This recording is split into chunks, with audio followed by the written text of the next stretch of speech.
Salut tout le monde et merci d'être avec nous pour ce nouveau numéro de Japan Inside. Et oui, encore une fois, je me suis habillé pour l'occasion, puisque cette fois-ci, je vais vous parler du Tanabata, autrement dit la fête des étoiles filantes. Oh, c'est beau! Cette fête a officiellement lieu au Japon le 7 juillet ou le 7 août, mais c'est une date qui peut varier selon les régions. En réalité, le Tanabata est très souvent associé au festival du Obon, dont je vous ai déjà parlé. Et si vous avez lu Nana, le célèbre shoujo de Ayazawa, vous avez déjà vu un très bon exemple de cette fête des étoiles. Le Tanabata est inspiré d'une vieille légende chinoise, la princesse et le bouvier. Orihime est une déesse.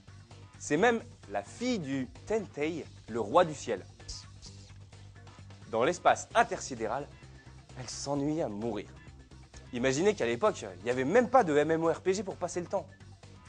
En secret, elle rêve de tomber enfin amoureuse.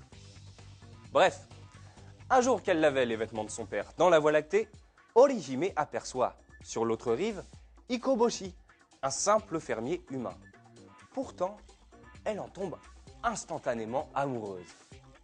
Malheureusement, Tentei, le père d'Orihime, ne voit pas cette union d'un très bon œil. Il décide alors de séparer les deux amants de chaque côté de la Voie lactée. Orihime, dévastée par cette décision, pleure et pleure toutes les larmes de son corps. Devant la tristesse de sa fille, Tentei accepte que les amants soient réunis une fois par an lors du Tanabata. Mais bon, à condition qu'Orihime fasse bien la lessive le reste de l'année. Non mais c'est super mignon comme histoire. Puis moi, ça me fait toujours pleurer les histoires de machines à laver dans l'espace.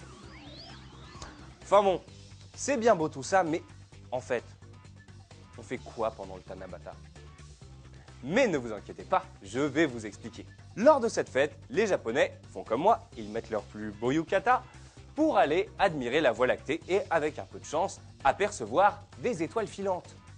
Pour faire des vœux, vous allez me dire. Eh bien non. Les Japonais ont pour ça ce qu'on appelle les tanzaku.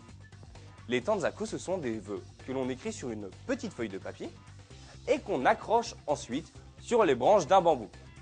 À la fin de la journée, aux alentours de minuit, les arbres de bambou sont enflammés et envoyés à la dérive sur la mer ou la rivière. La légende dit que le jour du Tanabata, Orihime et Ikoboshi exauceront tous les vœux parce que c'est la fête. Alors attention, ne faites pas ça chez vous. De 1, brûler des arbres, c'est pas très développement durable. Et de 2, moi j'ai essayé une fois dans ma baignoire, ça n'a pas bien fini.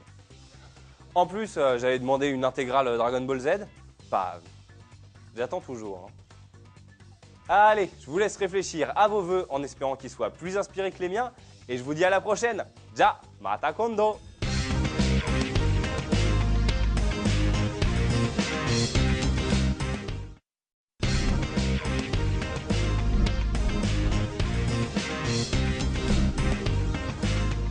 Salut tout le monde et merci d'être avec nous pour ce nouveau numéro de Japan Inside. Et oui, encore une fois, je me suis habillé pour l'occasion, puisque cette fois-ci, je vais vous parler du Tanabata, autrement dit la fête des étoiles filantes. Oh, c'est beau! Cette fête a officiellement lieu au Japon le 7 juillet ou le 7 août, mais c'est une date qui peut varier selon les régions. En réalité, le Tanabata est très souvent associé au festival du Obon, dont je vous ai déjà parlé. Et si vous avez lu Nana, le célèbre shoujo de Ayazawa, vous avez déjà vu un très bon exemple de cette fête des étoiles. Le Tanabata est inspiré d'une vieille légende chinoise, la princesse et le bouvier. Orihime est une déesse. C'est même la fille du Tentei, le roi du ciel. Dans l'espace intersidéral, elle s'ennuie à mourir. Imaginez qu'à l'époque, il n'y avait même pas de MMORPG pour passer le temps. En secret, elle rêve de tomber enfin amoureuse. Bref, un jour qu'elle lavait les vêtements de son père dans la Voie lactée, Orihime aperçoit, sur l'autre rive, Ikoboshi, un simple fermier humain. Pourtant, elle en tombe instantanément amoureuse. Malheureusement, Tentei, le père d'Orihime, ne voit pas cette union d'un très bon œil. Il décide alors de séparer les deux amants de chaque côté de la Voie lactée. Orihime, dévastée par cette décision, pleure et pleure toutes les larmes de son corps. Devant la tristesse de sa fille, Tentei accepte que les amants soient réunis une fois par an lors du Tanabata. Mais bon, à condition qu'Orihime fasse bien la lessive le reste de l'année.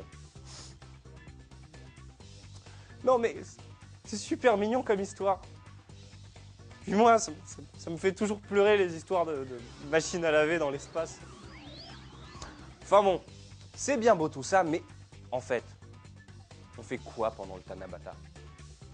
Mais ne vous inquiétez pas, je vais vous expliquer. Lors de cette fête, les Japonais font comme moi, ils mettent leur plus beau yukata pour aller admirer la Voie lactée et, avec un peu de chance, apercevoir des étoiles filantes.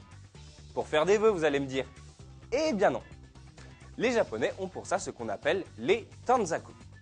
Les tanzaku, ce sont des vœux que l'on écrit sur une petite feuille de papier et qu'on accroche ensuite sur les branches d'un bambou. À la fin de la journée,